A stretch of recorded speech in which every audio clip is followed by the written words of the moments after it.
L'objectif de cette vidéo va être d'apprendre à se repositionner près d'un point bas après l'éclatement d'une bulle Bitcoin en identifiant les signaux de fin de cycle les plus précoces. Pour réaliser l'exercice, on va travailler sur l'éclatement de la bulle de 2021 et on va donc avoir besoin de connaître les grandes lignes de l'historique de la chute. Notre point de départ sera le 10 novembre 2021, qui est le jour où le Bitcoin atteint son sommet historique à 69 000 $, avant de voir son cours commencer à chuter. Puis on avance jusqu'au mois de mai 2022, donc ici, où le Bitcoin va connaître une forte accélération baissière suite à l'effondrement de l'écosystème Terra et va perdre 35% en une semaine, passant de 40 000 $ à 26 000.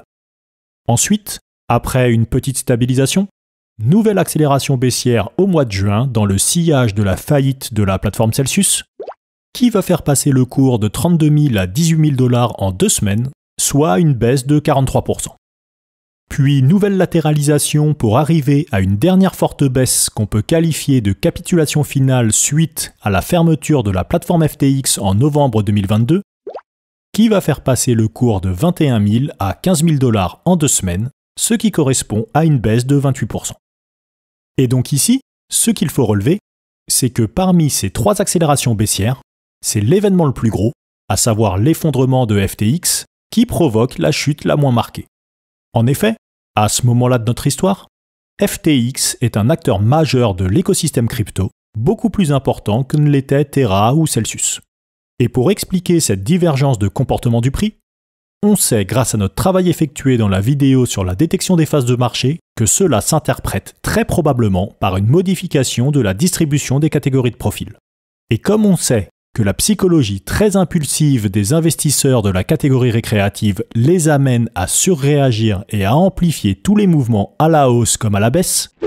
le fait que la fermeture de la plateforme FTX ait été accompagnée d'une chute bien moins violente que ce qu'on aurait pu imaginer, nous permet d'en déduire que la proportion de récréatifs encore présents sur le marché était tombée très bas.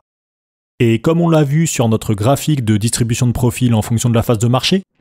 cela signifie que l'on se situait quelque part dans cette zone, et qu'il devenait alors très probable que la bulle ait définitivement éclaté. Alors évidemment, la précision de ce raisonnement n'est pas infaillible, mais pour limiter le risque de faire une erreur, on va coupler notre analyse avec d'autres éléments, notamment les amplitudes et les durées moyennes de chute. Dans la première série de vidéos sur la stratégie Bitcoin, nous avions étudié ces caractéristiques à travers la vidéo sur l'historique des cycles du Bitcoin,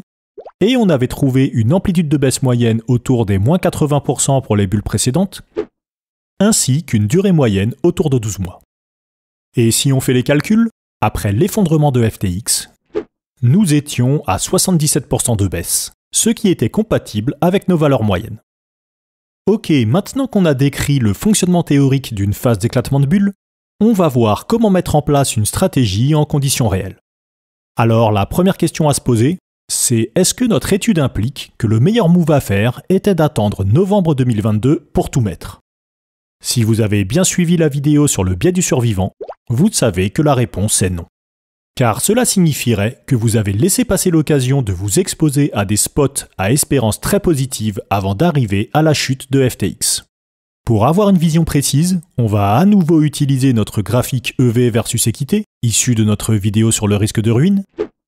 et on va faire évoluer la position en fonction du temps. On commence par tenter de placer novembre 2022 après la chute de FTX. Comme expliqué, non seulement il y avait de fortes chances que la baisse soit terminée, ce qui nous garantissait une équité élevée, mais en plus, même dans le cas où on aurait eu une continuation baissière, on pouvait difficilement imaginer qu'elle soit très violente, puisqu'on avait déterminé que le marché ne comportait quasiment plus de vendeurs, alors que le potentiel de hausse était énorme comme après tout éclatement de bulle. Donc on place notre position ici,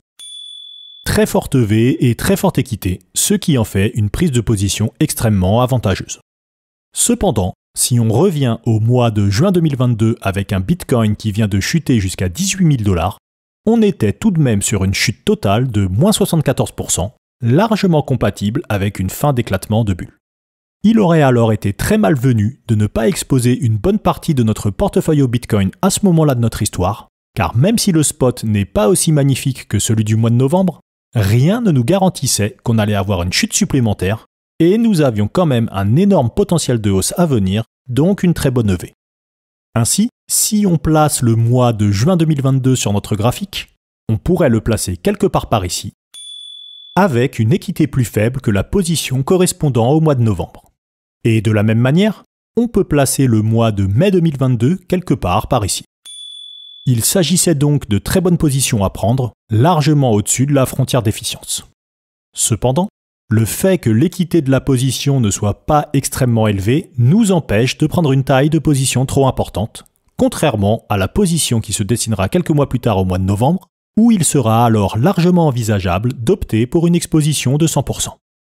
On va conclure en précisant que, bien entendu, rien ne garantissait que nous étions sur le point bas du cycle 2021 après la chute de FTX, mais ce qui était en revanche garanti, c'est que seul un événement d'une ampleur encore plus grande que l'affaire FTX aurait pu causer une baisse conséquente du Bitcoin, comme la fermeture de Binance ou une guerre de grande envergure. Mais évidemment, la probabilité qu'un tel scénario survienne était très faible, et c'est pourquoi, mathématiquement, nous étions sur une EV extrêmement intéressante qui justifiait d'être massivement positionné sur le Bitcoin à ce moment-là de notre histoire. Et pour la suite de la série, on va continuer à explorer des stratégies de trading très spécifiques avec la découverte du trading de narratif dans la vidéo qui s'affiche à l'écran.